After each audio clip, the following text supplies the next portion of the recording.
To avail of round two, Senator Judge Pangilinan. Thank you, Attorney Wamil. To avail of round two, Senator Judge Pangilinan.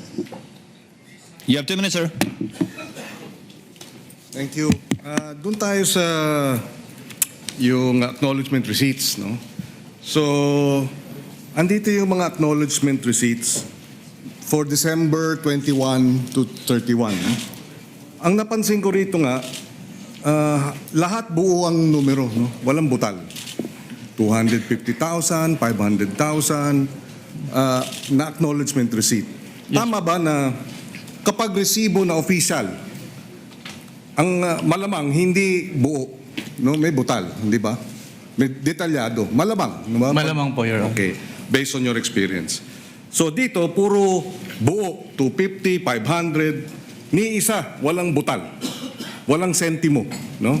So, yun, medyo isang concern natin yun, ano? Pangalawa, 111 disbursements in one day, naka-date. Do you confirm that? Wala po akong data nung number This po. is about December 23, 2022. Nakalagay dito, date, December 23, December 23, December. Binilang namin 111. Isang araw, no, totaling 17 million. Pagka ganyan ba, would you consider that usual? Disbursement, 111 disbursements in one day? Wala pong specific provision yung circular as to that. Yes, but the circular says to prevent irregular, excessive, di ba? Extravagant. So, would you consider this, does this fall under regular, irregular, or you wouldn't know? I wouldn't know po. Okay. Pero that's unusual po, pero I wouldn't know if it is irregular since wala naman pong provision. So we come back to the term unusual. Okay. So this is unusual. Doon sa nabanggit mo kahapon, yung usapin nung meeting ninyo, yung audit query, nabanggit nyo na hiningi, di ba nagka-meeting kayo, nagkaroon ng audit query, hinihingi ang audit query sa halip na AOM, tama? Yes po, Your Honor. Okay. At hindi kayo pumayag? Yes po, since wala naman po siya dun sa aming joint circular, Your Honor. Kung pumayag kayo na wala sa joint circular at nagbigay kayo ng audit query na hinihingi ng OVP, would you be violating the joint circular? Yes po. Kaya So- hindi po kami nagbigay, Your Honor. In other words, an audit query would be a violation of the joint circular, tama? Hindi lang po siya sanction, Your Honor. So, Yes. Hindi po siya part nung ini-issue namin. Okay, okay. Pero hindi nga part. Pero kung ginawa nga ninyo, based on your experience as auditor, you would be violating your own issuances. Yes po, Your Honor. That's why you refuse to give the audit query as requested, and instead, tinuloy nyo yung AOM. Last question, Mr. Kindly wind up. Yes, last question. Binanggit mo na hindi tinanggap yung AOM nung inisyu ninyo, tama ba yun? Yes po, Your Honor. Bakit? Alam nyo ba kung ba't hindi tinanggap? Dahil walang authorization, tama ba yun? Yes po, wala daw pong mag-receive. Ganyan ba dapat? Ganyan ba ang kalakaran pagka ang isang ahensya ng pamahalaan ay binigyan nyo ng AOM? Nangyayari ba yan na hindi tinatanggap ng ahensya? Yan po yung first time na nangyari po, Your Honor. So, that's unusual. Yes po, that's unusual po. Okay. No further questions, Mr. President. Thank you, Senator Judge Pangilinan. Before proceeding to the other round two availers, to recognize Senator Judge Zubiri, who will be availing of his first round to make his interjections. You are recognized, sir. You may proceed when you're ready. You have 2 minutes. Thank you very much, Mr. Presiding Officer. Magandang umaga po, Attorney. Good morning po, Your Opo. Honor.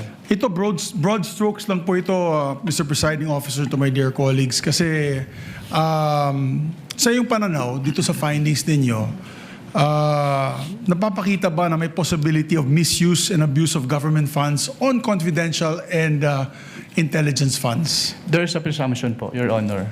Yes. And hindi lamang to para sa opisina ni OVP, di ba?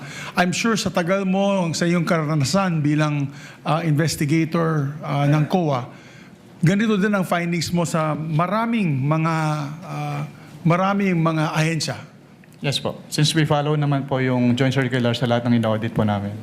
At hindi lamang sa ahensya ng eksekutibo, pati LGUs. Tama po yan. Yes po, Your Honor.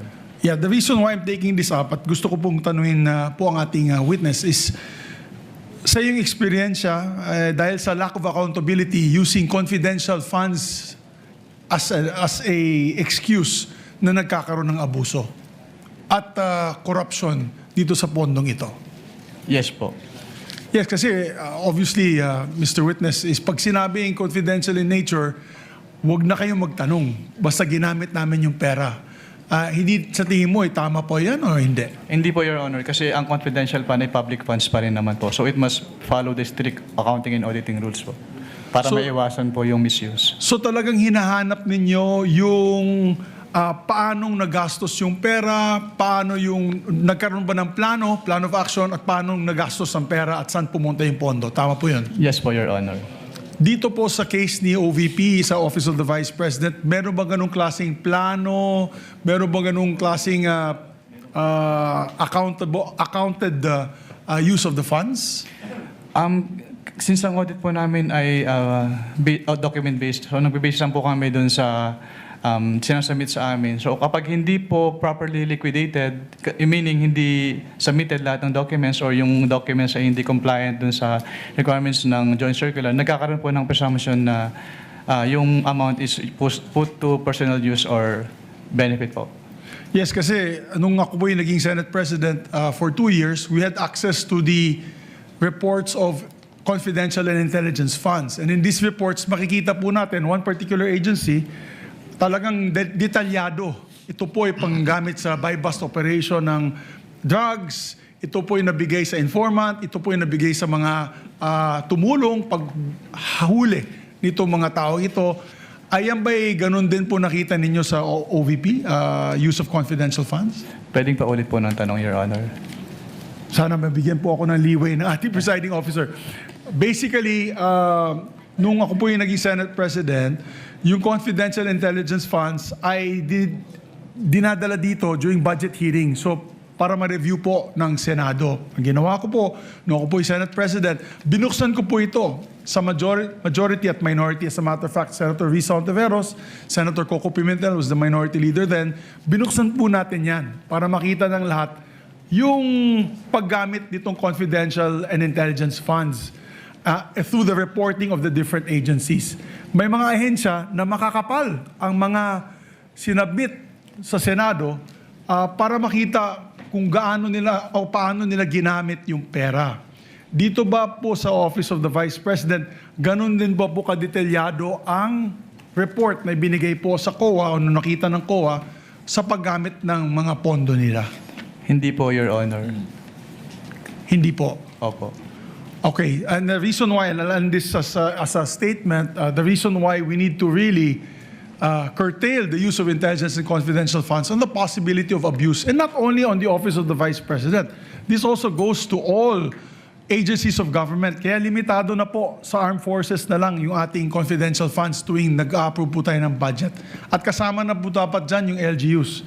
Dahil yung LGU po ay matindi din ang pag-abuso ng kanilang confidential intelligence funds. Tama po po yan, Attorney? Under your experience? Yes po. Kulang po yung safeguards, Your Honor. Maraming salamat po.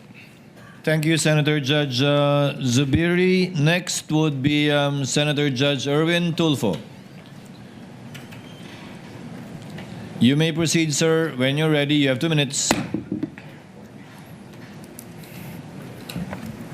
Mr. Witness, napansin po ba ninyo na yung isang acknowledgement receipt na 220,000 para sa payment of reward, parenthesis, various goods, para kay TJ Verano, 220,000 po ito. Ang date po ng receipt ay December 22, 2026. Samantalang ang expenditure ay para sa taong 2022. typo error po ba ito o minadali ang paggawa ng AR? 2026 po, Your Honor. 2026 po. Ang acknowledgement receipt. December. Tama, 2022 acknowledgement receipt. Ayan po.